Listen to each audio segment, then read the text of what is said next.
Assalamualaikum warahmatullahi wabarakatuh. Di sini saya Amelia Laida Balkis dengan NIM 21402020 akan membagikan tugas UTS saya, yaitu yang pertama, materi yang pertama, pendahuluan sebelum faslun furudul wudu. Nah, di sini disebutkan berbagai macam-macam air. Air yang dibuat untuk bersuci ada 7 macam, yaitu yang pertama air hujan, air laut, air sungai, air sumur, air sumber, mata air salju, dan air dingin. Sedangkan jenis air itu ada 4 jenisnya. Yang pertama air suci yang mensucikan, yang kedua air yang makruh yaitu air panas, yang ketiga air suci tapi tidak mensucikan yaitu air mustakmal dan air mutagayar.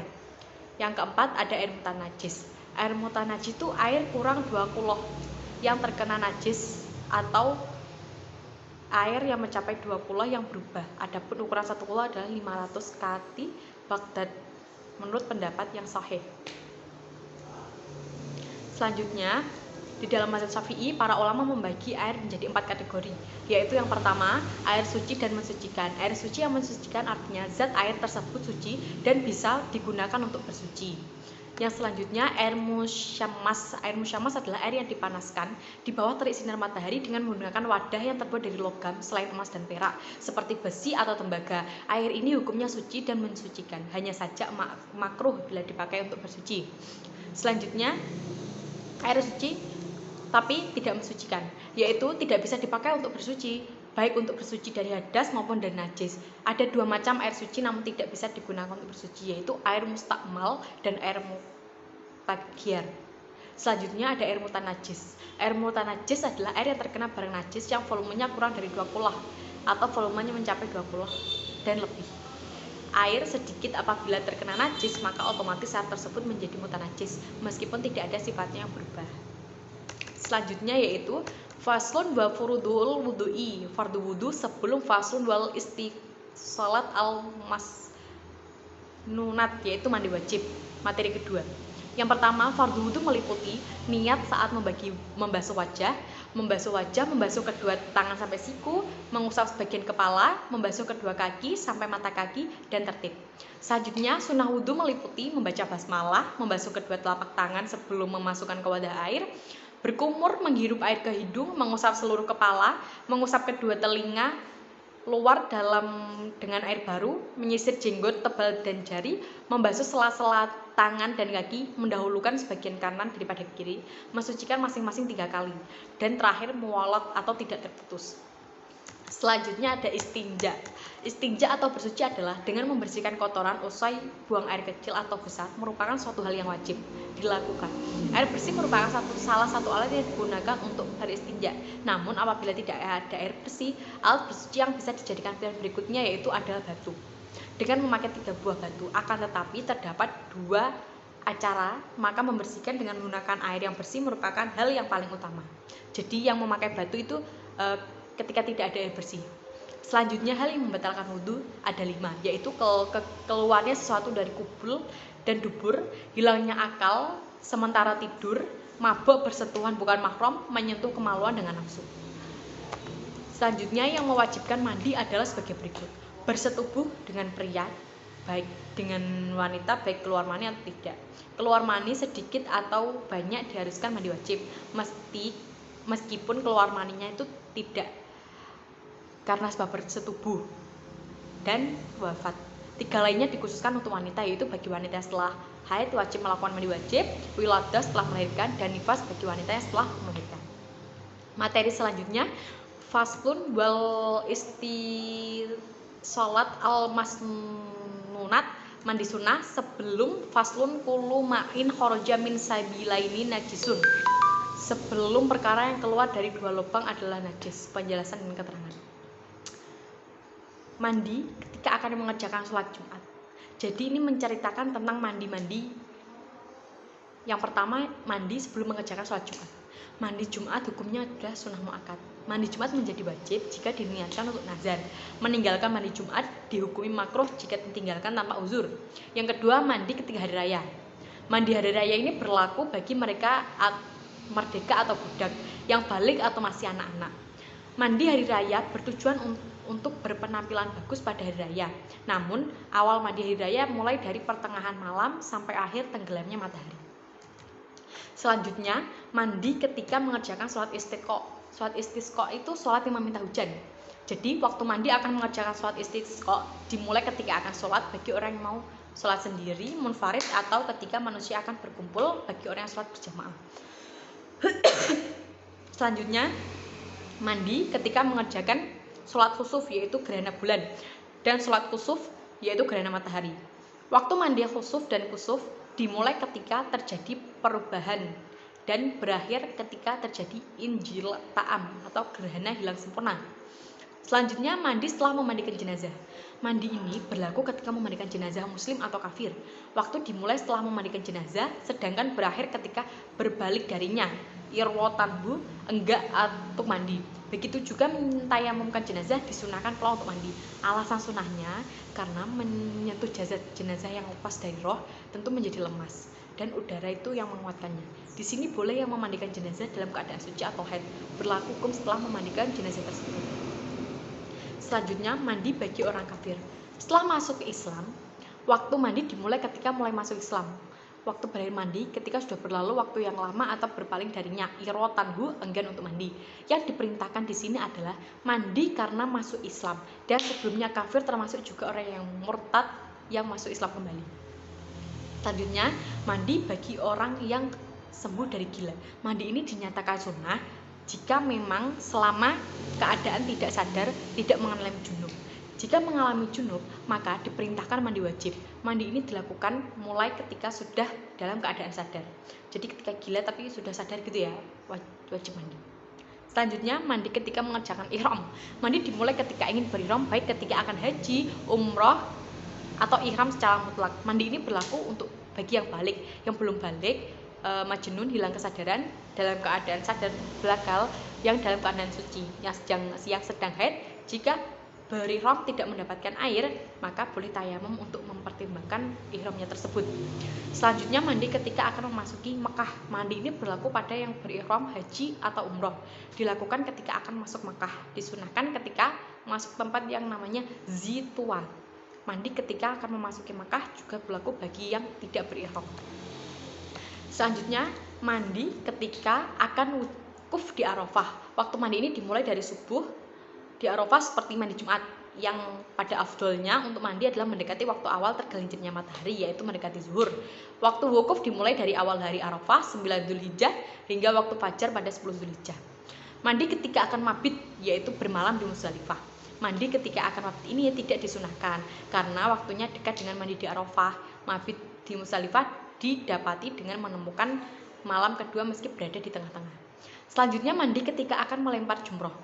Dilakukan ketika melempar jumroh kubro, wusta, dan akobah dilakukan pada hari tasyrik, yaitu tanggal 11, 12, 13 Dzulhijjah dan dimulai dari waktu fajar. Tetapi yang afdol yaitu pada awal melempar jumroh akobah pada tanggal 10 Dzulhijjah. Tidak diperintahkan untuk mandi karena dekat dengan waktu wukuf di Arafah. Selanjutnya, mandi ketika mengerjakan tawaf, baik tawaf kudum, ifdah, wado. Yang tepat tidak disunahkan karena waktu tawaf itu bisa kapanpun.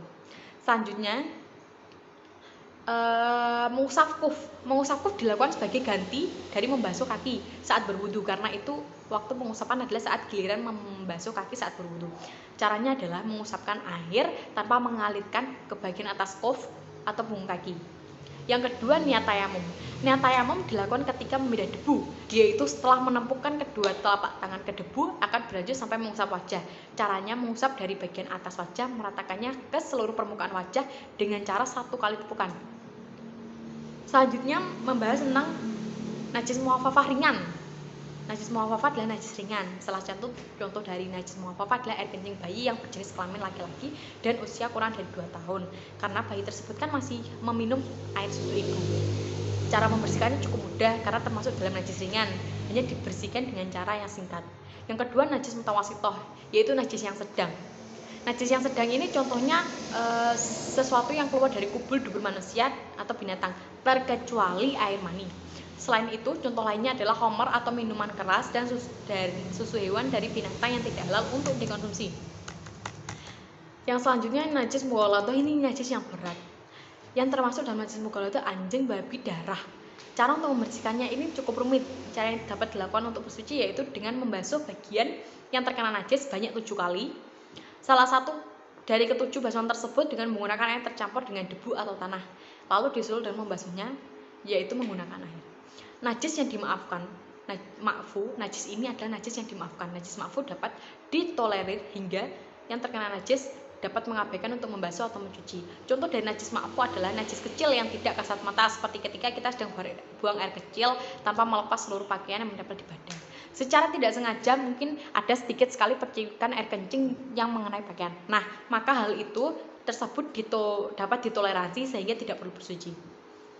Materi keempat yaitu faslun kullu ma'in kharaja min sabilaini najisun. Perkara yang keluar dari 2 lubang adalah najis. Sebelum kita bersolat yaitu tentang materi tentang najis. Yang pertama najis mukhafafah, najis ringan.